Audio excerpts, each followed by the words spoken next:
So in this video, I will talk about some language patterns that can be very useful when you are guiding meditations. This might be a little bit technical, but take it as inspiration. Don't try to learn all of these language patterns and use all of these language patterns in one go. Just take one that you find really inspiring and then get familiar with that, use that in your guided meditations.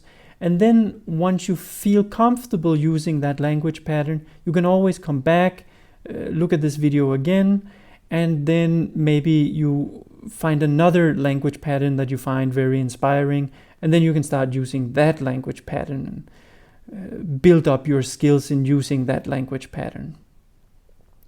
So the first language pattern that I want to talk about is using imperative form.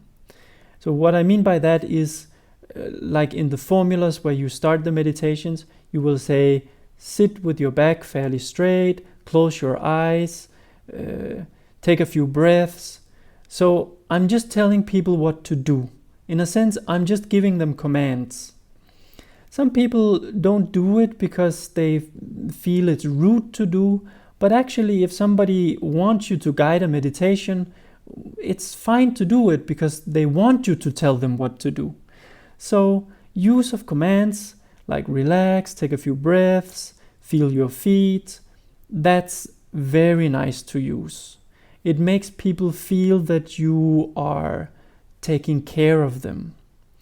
The next language pattern that I want to talk about is, I've called it vagueness. It is about having the awareness that you shouldn't say something that might contradict people's current inner experience.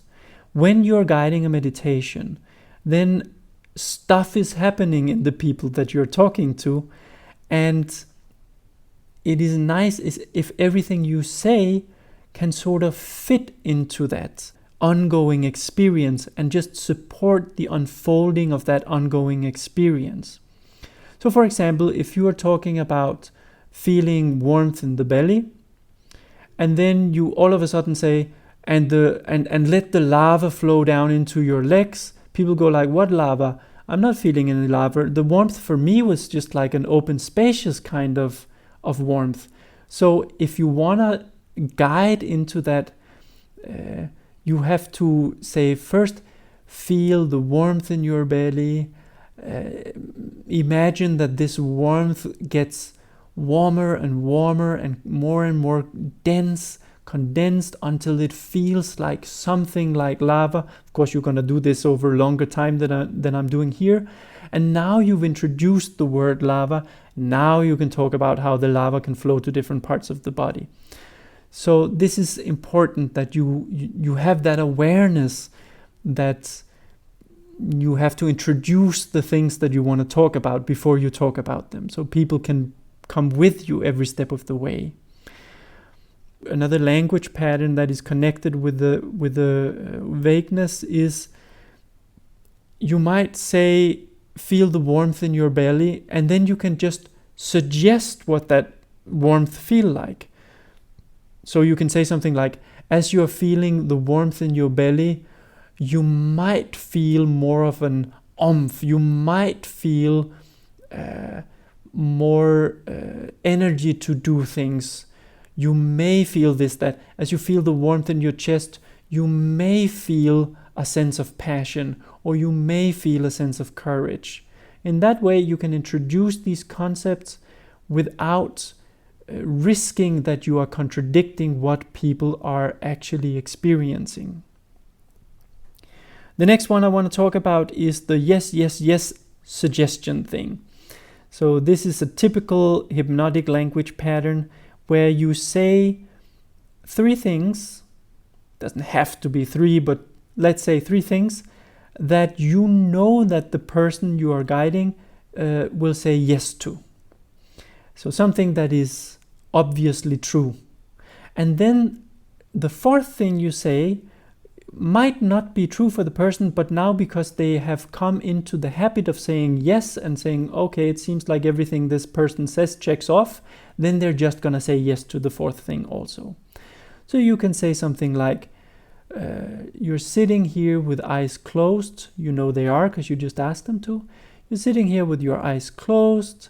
You can feel your feet on the floor if they're sitting with their feet on the floor. You can feel the sense of your breath moving in and out. So that's 3 things that you know that they will say yes to. And then the 4th thing you can say, and you can allow your body to relax deeper. Now, if you had started with saying you can allow your body to relax, they might have gone like, no, I'm super stressed, I can't allow the body to relax. But because you first mentioned 3 things that they say yes to, chances are that this suggestion of allowing the body to relax, they're just going to say yes to that also. So that's a very nice language pattern. Another language pattern that is very useful is universal generalizations. I use that a lot. So if you are guiding people to feel warmth in their body, you might say something like, notice how every cell in your body gets a little bit warmer.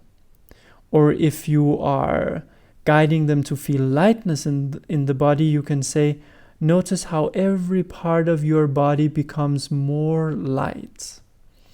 Or notice how every part of your body becomes lighter. Or you can say, if you're talking about freshness and water in the body, you can say, notice how every cell in your body is drinking this fresh, tenderizing water that flows through your body. So universal generalizations are really nice. Yet another language pattern that I use a lot is nominalizations and omissions. I'll first talk a little bit about nominalizations.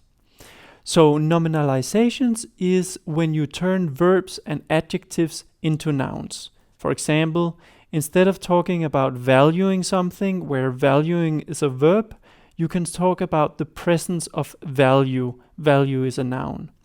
Or instead of talking about defending something, where defending is the verb, you can talk about a defense, turning the verb into a noun. The same you can do with adjectives. Instead of talking about being happy or being strong, you can talk about happiness or strength. So turning verbs and adjectives into nouns has 2 advantages. First, it has the effect that it creates a sense of timelessness. Especially when you turn verbs into nouns, it creates that sense of timelessness. When you're using verbs, you are telling a story, something is happening. But when you turn it into a noun, it brings this sense of eternity. Nothing is happening. The second and more important advantage is that when you turn verbs and adjectives into nouns, you start talking about things as substances, and this makes it possible to explore the felt sense of these things. For example, you can say, what does it feel like to be happy? What does it feel like to be strong? Well, you might be able to answer it, but when you talk about what does happiness feel like and what does strength feel like, you are speaking more about it in terms of here's a substance where you can explore the physical properties. Now, nominalizations works very well with omissions. So normally if we talk about happiness or compassion or courage or something like that, we talk not just about this in a vacuum, we talk about being happy about something, we talk about feeling compassion for something, and we talk about engaging in an act of courage. Now, if you want to explore happiness or compassion or courage in its own right, it's very nice to omit the context. So instead of talking about happiness and compassion and courage within a specific context, we can talk about these things in themselves. When we do this, you will get a chance to explore and feel the essence of these things beyond any context they might be placed in. So in practice, you can talk about notice what happiness feels like, or notice what compassion feels like, or sense the courage in your body. Or you might even specifically encourage people to take these things out of context. And you can say, notice what courage feel like. You may not know what you are courageous about. You just feel courage. Or notice what happiness feels like. When you're not happy about anything in particular, you just feel happiness. So when you're talking about happiness or compassion or courage, separate from any context. You are just talking about a physical felt sense state. So omissions can be also a very powerful tool to guide people into noticing and letting their awareness rest in this kind of physical felt sense state. So nominalizations and omissions can work very nicely when you want to, in a meditation, explore the essence of a theme, like, for example, happiness, courage, compassion, love, peace, power, stuff like this.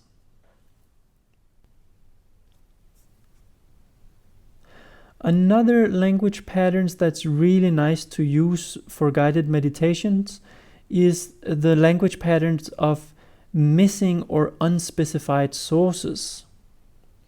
So a couple of examples of that would be if you say, it is very good to relax, or it can be very softening to allow the breath to move on its own. Or you can feel that resting in your body is good for you or is healthy. Or one may say that, or some people believe that. In that kind of sentences, you are making claims, but you don't say who's the author of these claims. And that's, you just say this is something, you speak about it as if this is something everybody knows. So that is also something that's very good when you are guiding meditations. Another language pattern that can be very useful is to ascribe actions or emotions to something that isn't the person. If you do that, the people you are guiding are likely to just feel those or take in those actions and those feelings and those emotions as their own. So for example, instead of saying to the people you are guiding that they can feel happy, you can just say, as you are sitting here and in your meditation, you might notice how the world around you feels happy. Like the plants in the room feel happy, or the sky above you feel happy, or something like this. So you're ascribing an emotion to something that normally doesn't have an emotion. And that makes it more likely that people will just feel the emotion themselves without too much sort of mental reflection. Do I really feel that? Don't I feel that? And so on. As I mentioned in the second video, modifiers are very useful. And I mention it here again because they are so useful. So when you are talking about certain felt sense words or even some concepts, you never know whether people have negative associations to those concepts or those felt sense words. So using modifiers in front of those words can make it more likely that people will have a positive and pleasant experience of it. So if you are talking about inner heat, you can say a pleasant kind of inner heat. If you're talking about heaviness, you can say a comfortable, relaxing kind of heaviness. Or if you're talking about courage, for example, you can say an enlivening and pleasant kind of courage. Because maybe people will feel courage is something scary and heaviness is something depressing, and heat is something that might hurt you. So use those modifiers to make sure that you guide people into a comfortable, pleasant experience of whatever it is you want to guide them into. Yet another language pattern that is really powerful to use is presuppositions. If you construct sentences with a lot of presuppositions in them, people are unlikely to notice and object to all the presuppositions in your sentence. And therefore they will just accept at least most of them. So you may, for example, say something like, you can start by relaxing in your head or in your belly or in your legs or anywhere else in the body. Now, that sentence presupposes that you can relax somewhere. It's just a matter of figuring out where. Then people will be focused on, oh yeah, where can I relax in my body? They won't be focused on, can I relax? Another example would be that you can say something like, you can start by relaxing where it is easiest for you to relax. That sentence contains the presupposition that it is easy for you to relax. And the last language pattern that I want to mention is something like creating poetic images or metaphors by combining a felt sense word with a related concept. And you can go back to the video about the sensory words to see which felt sense words are good to combine with which concepts. So you might talk about feeling bubbles of happiness, or you might talk about how you can feel like liquid courage flowing through your body, or you might talk about melting like an inner river of tears. So in each of these examples, I combine one of the felt sense words with one of the concepts and turn it into this little poetic or metaphorical image. So these are some really good language patterns, and I know this is quite a lot to take in at once, so don't try to use all of them at the same time. If you are already guiding meditations, you might notice that you are already using a lot of these language patterns, and it might be fun for you to hear them described here. So, but play with it, and the exercise I'll invite you to do is, of course, to guide a 10-minute meditation where you focus on using between 1 and 3 of these language patterns. So have fun with that and enjoy your meditation.